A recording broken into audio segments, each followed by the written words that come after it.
Hola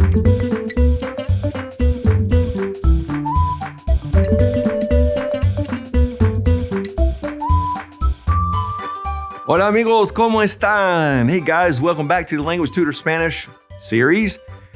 I'm your profesor de español, Danny Evans, and this is episode 70. And guess where I got the idea for this topic from you, the viewers? Another great suggestion on the Language Tutor Spanish Facebook page. ¿Qué versus cual? Awesome idea. Let's do this. All right. So this is something that can be a little confusing to native English speakers who are learning Spanish because sometimes we say what, sometimes we say which, and you'll hear some people say, what's the difference? And then somebody will respond by saying, well, ¿qué is what and cual is which? Yeah, sometimes, but not always, okay? So the first thing I want to tell you about these words is that you can't go on the English, okay? You can't always go on the English. Sometimes we go, cual. I'm using cual in this sentence in Spanish. I see here, you're reading a sentence in a book or something and it says cual, but wait a minute. In English, I say what is something, so why would it not be que instead of cual? So that doesn't always work. If you try to translate this back to English, it's not always gonna work, okay? So what's more important is to understand the rules behind when I use que and the rules behind when I use cual. Because understand, when you translate it back to English, it can be either one, what or which, okay? All right, now before we jump into the rules of this whole thing, let's put these two words on our screen. First we got que, and then we got cual, and I want you to notice something about these words. They both have accents, right? Now both of these words right here can also be used without accents.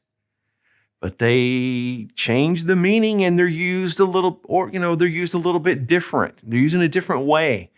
So that's not what we're talking about. So I want to just go ahead and establish we're talking about que with an accent and we're talking about cual with an accent, okay? All right, so now that we know which ones we're talking about and we know that we can't always rely on what the English translation is, let's just jump into the rules, okay? So first of all, let's talk about the word que.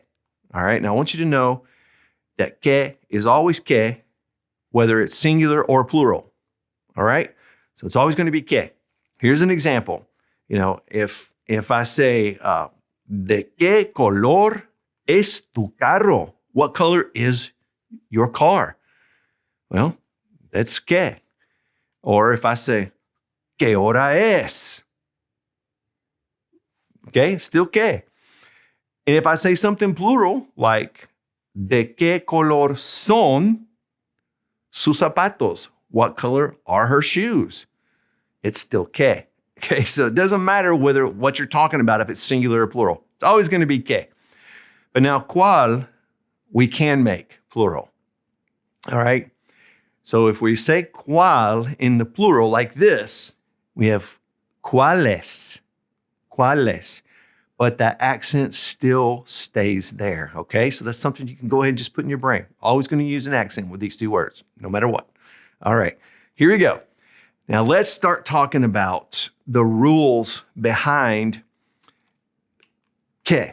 Let's do that one first, and we can sort of lay a groundwork and then move into cual after that, okay? Now, first of all, we do want to use que most of the time when we say what, okay? That's not a blanket rule though, okay? But most of the time, que is just gonna be used for what? So que is used, first of all, for definitions, okay? If you're asking the definition for something, what is something, or you're asking to define something, a definition is que. Here's an example. If somebody says, how little kids like to ask questions about big words, let's put a big word in Spanish up here. ¿Qué es un electrodoméstico? ¿Qué es un electrodoméstico? What is this word? Define this word. Well, it's a household appliance, okay? So, ¿qué es un electrodoméstico? I'm asking you to define that word, so we're going to use que. All right. We can also use it when we're defining the characteristics of something, like maybe a job description. So if a kid asks, ¿Qué hace una enfermera? ¿Qué hace una enfermera? What does a nurse do? Define the job description. What do they do? That is ¿qué? Also, you're asking for that definition. Now, also, if you're asking for just a simple definition, when you say the word ¿qué significa? Okay, that's a common phrase. You're asking what a word means. ¿Qué significa? That's another way to ask for a definition. So if somebody said, ¿Qué significa descubrimiento? What does this word mean? ¿Qué significa descubrimiento? What does this word mean? Well, descubrimiento is a discovery, okay? So that's another way you might be asking for a definition of something, all right? Let's move into the next category. Que is typically going to also be used before nouns, okay? So if you're saying what or which before a noun, it's going to be que, all right? So here's an example. What car do you prefer? Okay? And in English, we'd say, wouldn't that be which? But it's before a noun. We're going to use que. ¿Qué carro prefieres? Also, I might just in general say, hey, what project did you end up doing? What project did you do? ¿Qué proyecto hiciste? Okay, what did you do? That's another way. So we're putting that before now, so it would be que. All right, now, final way I want to talk about with que is that que is also used with a lot of idioms and exclamation phrases, all right? So somebody, first of all, an idiom is an expression that's used to express someone's thoughts. Sometimes it's figuratively, it's not literal. So those are idioms. But, also just those phrases of exclamation, okay, like this one. ¡Qué fantástico! That's fantastic. Or how fantastic. That's going to be que, all right? I might say, qué bueno, how good. Oh, that's great. That's good. Here's another one. Qué lástima. Qué lástima. How sad, or what a shame. Okay, that's another way to use it. Or you might say, qué susto. What a fright that was, okay? Here's another one you might find common in for people that have a little less social filter. They'll just tell you like it is. They say, ¿y qué? And what? Or they might say, ¿y a mí qué? And they're saying, so what? And what? And to me, what? So what? Okay. You'll also hear this, ¿para qué? And ¿por qué? Asking for what reason or why. For what? Okay, that's ¿para qué? Or ¿por qué? Depending on the situation. All right, I hope I've given you a good foundation for que. Let's talk about cual.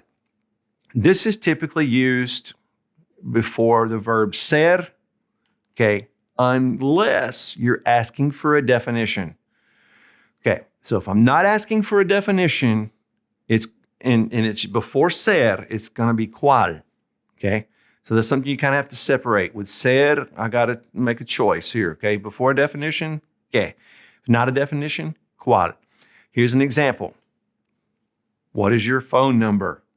¿Cuál es tu número de teléfono? ¿Cuál es tu número de teléfono? Okay, I'm asking what, but it's before the verb ser, and it's not a definition. Okay, but now let's do one plural. ¿Cuáles son los países más pequeños del mundo? What are the countries most small in the world?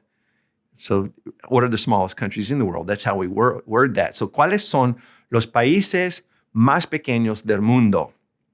All right. So again, this can be translated back to English as what or which. So you kind of have to know the rules. All right. So if there's a group of something, okay, and you need to choose which one it is, we're typically going to use cual, okay? Obviously, there are examples depending on what the context you're talking about. But if we have a group of something and you're saying, which do you want? Then that's cual. ¿Cuál quieres? Or if it's something plural, ¿cuáles quieres? Which ones do you want? Okay. But now if somebody asks you, what do you want? And it could just be anything. I'm not choosing from a group of things. It can just be anything. You would say, ¿qué quieres? Okay. That could be anything. What do you want? Could be anything. We're not choosing from a group. Okay. Well, amigos, I hope that has given you a nice starting foundation for the words que and cual. And I hope that you have a little bit better understanding. But here's what I recommend. The biggest thing you can do is practice. And again, I know I say this all the time, but I'm getting messages regularly from people saying, I'm studying, but I really just need to practice speaking. Do you know how I can do that? And I'm typically responding saying, get online and join one of these sites that allows you to pair up with somebody over the computer, through internet, webcams, whatever, and speak with a native speaker. You cannot do anything better than opening your mouth and speaking the language and putting yourself in a conversation. Yes, it will be stressful at first. Yes, you'll go very slow at first. Maybe not, I don't know. You might have a knack for it, that's cool. But that is the absolute best way. People that get thrown into the environments are the ones that become fluent very quickly. So again, practice all the time, all you can, all right? Well, guys, thanks for hanging out with me on this lesson. I hope it's been beneficial to you. I wish for you and your family paz y bendiciones, peace and blessings. And I'll see you next time in the Language Tutor Spanish series. Hasta pronto. Friends, thanks for watching The Language Tutor. If you have a question for me, feel free to leave it in the comment section below the video. And please click subscribe and the notification bell so that you'll never miss any of our language lessons.